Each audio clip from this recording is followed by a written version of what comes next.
लंबे बालों वाली बहू। अंजलि ने बचपन से कभी बाल नहीं कटवाए होते, जिस वजह से उसके बाल उसकी हाइट से भी लंबे होते हैं। एक दोपहर उसकी मम्मी अंजलि के बाल बांध रही होती है। सुन, लंबे बाल देखने में तो सबको अच्छे लगते हैं, लेकिन जब इनका ख्याल रखने की बात आती है ना, तो कोई तेरे बालों पर मेहनत नहीं करेगा। कुछ समय बाद ससुराल जाएगी, इसलिए क्यों नहीं इन्हें थोड़ा कटवा ले। कैसी बात कर रही हो मम्मी? आप मेरे साथ मेरे बालों पर मेहनत तो करती ही हो, और चाहे कुछ भी हो जाए, अब मैं अपने बाल नहीं कटवा सकती।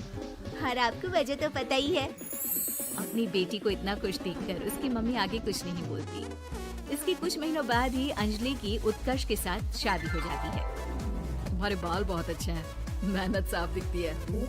मतलब तुम भी इन पर मेहनत करने के लिए तैयार हो? अरे मुझे क्या मेहनत करनी होगी, चलो जो भी हो बता देना, गुलाम हाजिर हो जाएगा मैडम। पति की बात सुन अंजलि हंस पड़ती है। दिन बीतने लगते हैं, सब कुछ अच्छा चल रहा होता है, लेकिन सिर्फ उसी दिन तक जब तक सिर धोने की बारी नहीं आती। और वो दिन आते ही अंजलि उत्कर्ष के पास जाती है। सुनिए ना, मैं अकेले हेयर वॉश नहीं कर सकती, प्लीज हेल्प कर दो। अरे यार, आज तो बहुत इम्पोर्टेंट मीटिंग है, जल्दी ऑफिस पहुंचना है। कल कर लेना, पक्का मदद कर दूंगा। सॉरी यार। उत्कर्ष वहाँ से चला जाता है, जिसके बाद अंजलि शैम्पू की बोतल लिए सास के पास जाकर उनसे मदद मांगती है। जहाँ अंजलि की बात सुन सास जोर जोर से हंसने लगती है। बावली हो गई है क्या? तेरे बाल धोऊंगी। जब अकेले संभाले नहीं जाते तो इतने लंबे बाल किए ही क्यों? ये कहकर सास भी वहाँ से चली जाती है। अंजलि मन ही मन सोचती है, मम्मी सही बोलती थी, तारीफ सब करेंगे, पर थोड़ी भी मेहनत कोई नहीं करेगा। अब अंजलि खुद ही हेयर वॉश करने बाथरूम में चली जाती है। इस बात को 3 घंटे बीत जाते हैं, लेकिन अंजलि बाथरूम से बाहर नहीं निकलती। सास बाथरूम का दरवाजा खटखटाती है। अरे ओ महारानी, अंदर घर बसाने का प्लान है क्या? यहाँ सारे काम पड़े हैं, तेरे बालों की वजह से हम क्या भूखे मर जाएं? सास की आवाज सुन अंजलि अगले ही पल बाहर निकल आती है, लेकिन सही तरीके से सिर नहीं धुलने पर उसके आधे बालों में शैम्पू और बाकी बालों से पानी बह रहा होता है। हाय नास पीटी, इतने घंटे लगा दिए फिर भी इन्हें ठीक से धो कर नहीं आई। अब क्या सारे घर में पानी पानी करती घूमेगी? अरे कहीं मुझे ही ना गिरा दियो। आज तक कभी अपने आप हेयर वॉश नहीं किया, हमेशा मम्मी हेल्प कर देती थी, इसलिए टाइम लग गया। अंजलि और उसके बालों से टपक रहे पानी का हाल देख सास अपनी ही जान बचाने के लिए बहू को दोबारा बाथरूम में ले जाकर उसका अच्छी तरह हेयर वॉश कर बालों का पानी निकाल देती है। अब जल्दी काम पर लग जा, और मुझे दोबारा इस घर में तेरी जुल्फों का टंटा नहीं चाहिए। सास की बात मानकर अंजलि चुपचाप काम पर लग जाती है।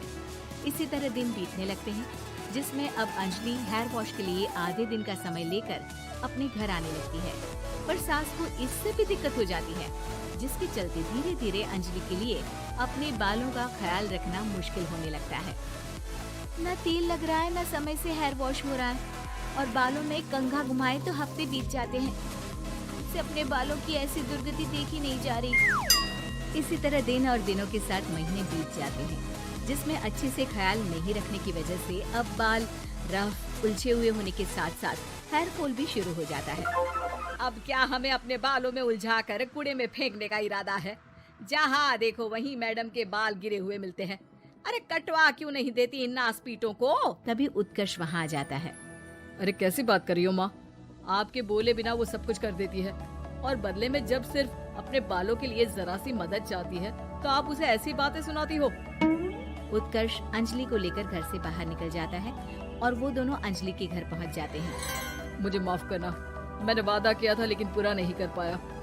अब तुम जैसा कहोगी मैं वैसा ही करूँगा।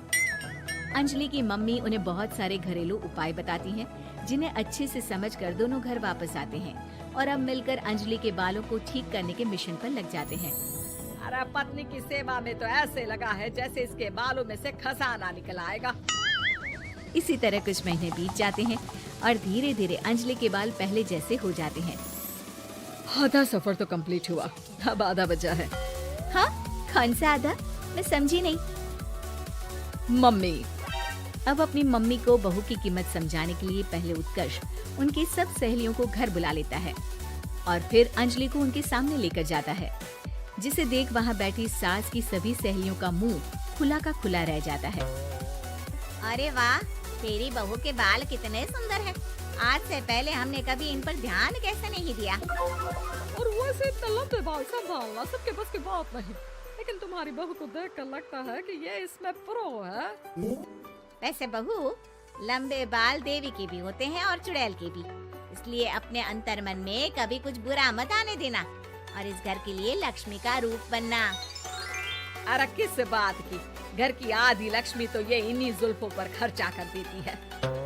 सास की इस बात पर अंजलि तुरंत पैसे ले जाकर सास के हाथ में रख देती है। अब मुझे सबके सामने नीचा दिखाने के लिए पैसे दे रही है क्या?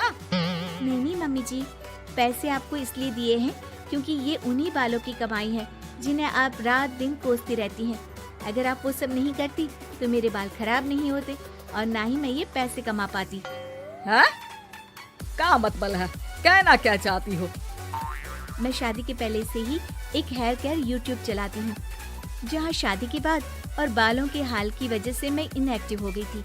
पर उस दिन जब उत्कर्ष और मैं मम्मी के पास उपाय पूछने गए तो आइडिया आया कि अपनी हेयर प्रॉब्लम्स ओवरकम करने के साथ साथ इस प्रोसेस की वीडियो बनाकर उसे भी यूट्यूब पर डाल दूँ तो। और अंजलि की इस आइडिया से वीडियो हिट हो गई, चैनल के सब्सक्राइबर भी बढ़े, साथ में व्यूज और पैसे भी मिले, जो इसने आपको देने के लिए सोचा। बहू की बातें सुन सास को अपने बर्ताव पर पछतावा होता है और अब सास, बहू और पति सब मिलकर हेयर केयर और यूट्यूब चैनल पर काम करने लगते हैं।